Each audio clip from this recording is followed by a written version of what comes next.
Ya oke, gue akan bahas beberapa fun fact dari DSM-5. DSM-5, ya gue Robi, dosen baru yang suka diskusi. Oke, gue pengen bilang lagi kalau DSM-5 ini adalah Diagnostic and Statistical Manual of Mental Disorder gitu. Jadi ini adalah alat diagnosa seorang punya penyakit mental apa enggak. Ada beberapa fun fact terkait dengan NPD yang ditulis di DSM-5 ini.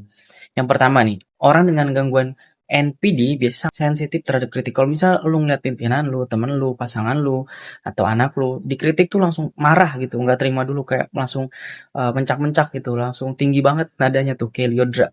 Nah, itu bisa jadi dia NPD gitu. Terus hubungan dengan orang lain tuh jadi sulit karena nggak semua orang bisa muji dia dan dia haus akan pujian, haus akan perhatian, haus akan atensi gitu. Jadi hubungannya dia sulit. Dia akan milih-milih orang yang mana orang ini kayak flying monkey gitu yang selalu muji-muji dia. Yang flying monkey sebenarnya juga manfaatin hubungan ini gitu ya. Jadi dia akan sulit berteman dengan semua orang dan sulitnya berteman dengan semua orang ini dia akan merasa bahwa dia spesial dan dia nggak akan ngerasa dia yang salah gitu, dia akan merasa dia spesial, khusus, dan orang lain aja yang nggak spesial, yang nggak berteman sama dia gitu.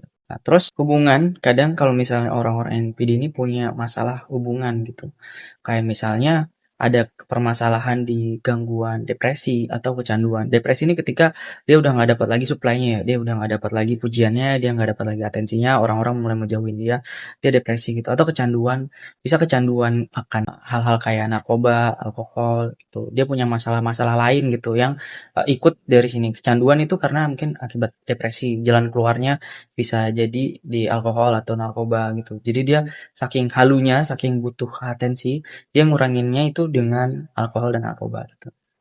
Nah, ini fun fact lagi. Ini dari DSM-5 ya, lu boleh cek sendiri dari DSM-5-nya kalau lu dapat gitu, karena dapat bukunya itu nggak semua orang bisa ya. Mungkin akan ada akses di orang-orang psikologi doang gitu. Nah, gangguan NPD ini lebih sering dialami oleh laki-laki. Sekitar 50-75% itu penderitanya itu laki-laki gitu. Dan nggak semua orang sifat narsistik disebut mengalami NPD. Nah, ini kebanyakan di kolom komentar salah ya. Kebanyakan orang itu narsistik doang tuh. Apalagi ada orang yang ngaku-ngaku dia NPD gitu. Nah, mungkin buat yang ngaku-ngaku NPD, jangan bangga dengan NPD. Sebenarnya itu penyakit mental yang lu perlu obatin gitu. Nah, mungkin juga lu bukan NPD tapi cuma narsistik. Lu cuma pengen haus akan pujian gitu, haus akan atensi gitu. Dan ini berakar dari mungkin masa lalu yang kurang baik, pola asuh yang salah gitu. Dan itu bisa diperbaiki dan jangan NPD. NPD itu udah gangguan yang sifatnya tuh lumayan parah gitu, kayak BPD gitu. Juga mendekati psikosis gitu. Jadi jangan langsung ngejudge diri lu NPD gitu.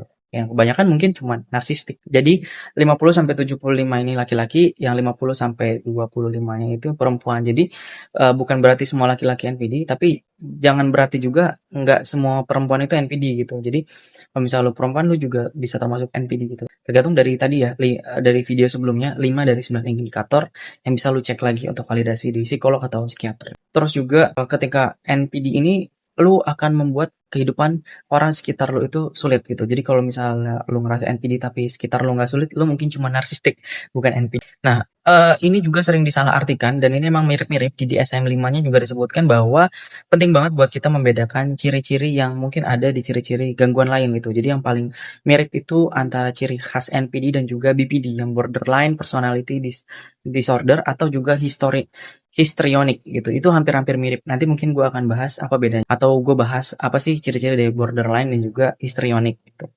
Nah, singkatnya tuh NPD itu punya gangguan dari seseorang yang rasa penting, yang butuh perhatian terus-menerus, tapi sulit banget ngertiin orang dan peduli sama orang. Itu adalah NPD menurut DSM-5. Fun fact-nya.